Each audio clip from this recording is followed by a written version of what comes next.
Hey everyone! In today's video, I'm going to show you how to create a poll in Outlook, a simple way to gather feedback, make collective team decisions, or even just ask a quick question. Whether it's for work, school, or events, polls can save you a ton of time and make communication much smoother. First, open your web browser and head over to the Microsoft Outlook login page, sign in with your Microsoft 365 account. If you're already logged in, you'll see your inbox right away. Once you're in, make sure you're in the Mail section. Just click Mail in the top navigation bar to get there. Now look to the top left corner and click on Home, then select New Mail. This opens a new email where we'll set up our poll. In the New Mail window, find the Apps option in the toolbar. It's in the same area where you can change fonts or add attachments. Click on Apps, then select Get Add-ins.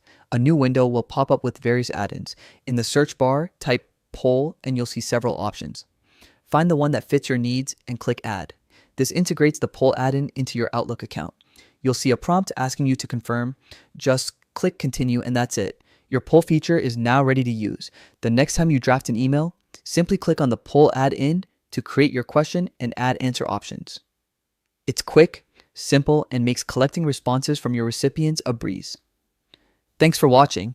If you found this tutorial helpful, don't forget to hit that like button and subscribe for more easy to follow guides. Happy polling, and I'll see you in the next video.